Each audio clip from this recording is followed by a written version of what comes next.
মুর্শিদাবাদে যেটা নারকীয় হত্যাকাণ্ড বলা যায়, ডোমকলে ৩ মাসের কন্যা সন্তানকে আছাড় মেরে খুন করেছে আর তাতে অভিযুক্ত বাবা। তৃতীয়বার মেয়ে হয়েছে, সেটা নিয়ে অশান্তি।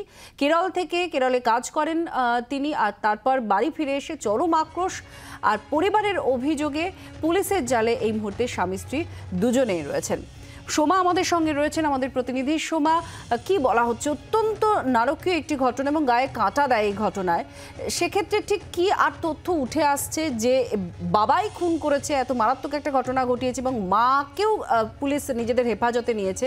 কি বলা হচ্ছে, দুজনকেই কেন হেফাজতে নিল পুলিশ?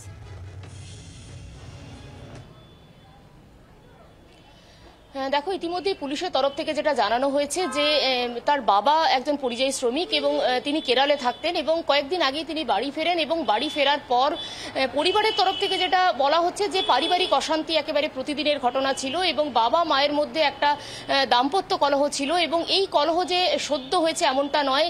এর আগেও যখন কেরালা থেকে ফিরতেন তখন প্রায়ই একটা দাম্পত্য কলহ থাকতো এবং তার ফলেই কিন্তু সন্তানদের কথা মাঝে মধ্যেই আসতো এই দাম্পত্য কলহের মাঝে। এবং একাধিক নেশাদ্রব্য সেবন করত এই পরিযায়ী শ্রমিক, ফলত পরিবারে অশান্তি আরও বেশি দানা বাঁধতে থাকে এবং তার ফলেই এই খুন করা হয়েছে এমনটাই কিন্তু পুলিশের প্রাথমিক তদন্তে উঠে এসেছে। এবং পরিবারের অর্থাৎ পরিযায়ী শ্রমিকের বাবা এবং মা, যাদের কাছে মূলত সন্তানরা থাকতো, তারা বলতেন বাবা এবং মা দুজনেই সন্তানদের প্রতি অত্যন্ত অবহেলা করতেন, অর্থাৎ এই সন্তানকে তারা ঠিকমতো যত্ন আত্তি করতেন না, ফলত সন্তানের প্রতি খুব একটা দয়ামায়া যে ছিল এমনটাও কিন্তু নয়।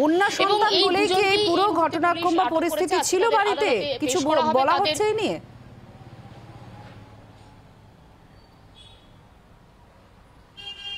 দেখো, দাম্পত্য কলহের মাঝে কন্যা সন্তান এই বিষয়টাও যেমন আসতো, একই সঙ্গে কিন্তু পারিবারিক অশান্তি একটা খুব বড় এখানে কাজ করছিল। অর্থাৎ এই সন্তানদের ভরণ পোষণ করা এবং তাদের মানুষ করার জন্য যে পরিমাণ টাকার দরকার সেই টাকা কিন্তু পরিবারে সবসময় যোগান দিতে পারতেন না, ফলত বাবা মায়ের মধ্যে একটা অশান্তি ছিল।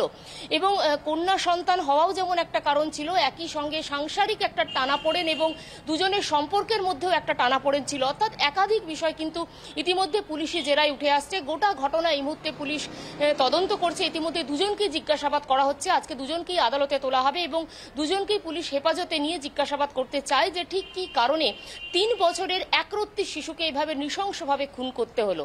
এখানে সময় একটু জানতে চাইবো, যেহেতু কন্যা সন্তানদের প্রতি অবহেলা অযত্ন ছিল, তার অন্যতম কারণ হচ্ছে সন্তান কন্যা হওয়া এবং তৃতীয় সন্তানটিও কন্যা ছিল, এই জায়গায় প্রশাসন কোনোভাবে ওয়াকিবহাল ছিল? পরিবার, পাড়া প্রতিবেশী কোনোভাবে এর কোনো প্রতিবাদ তারা প্রশাসনের কান অবধি তুলেছিল যে মেয়ে সন্তানদের উপরে তার এরকম অবহেলা বা অযত্ন বা মারধর করা হতো? এই সংক্রান্ত কোনো অভিযোগ গেছে?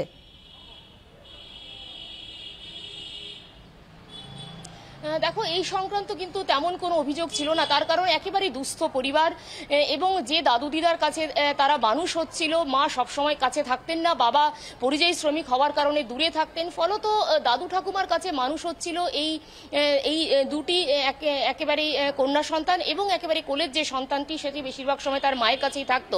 এবং কন্যা সন্তান হওয়ার কারণে অবহেলা এমনটা যে প্রশাসনের নজরে নিয়ে আসা, সেই কিন্তু সামাজিক অবস্থান এই পরিবারের কাছে ছিল না।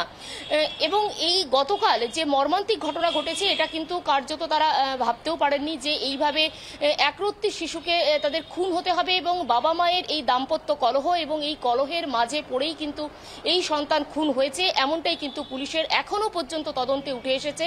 তবে আরও জিজ্ঞাসাবাদ পুলিশ করতে চায়, এর পেছনে অন্য কোনো কারণ আছে কিনা সেটাও কিন্তু খতিয়ে দেখছে। ধন্যবাদ সোমা মাইতি, আমাদের প্রতিনিধি সরাসরি ছিলেন। বাংলার আওয়াজ, বাঙালির আবেগ, জি 24 ঘন্টা।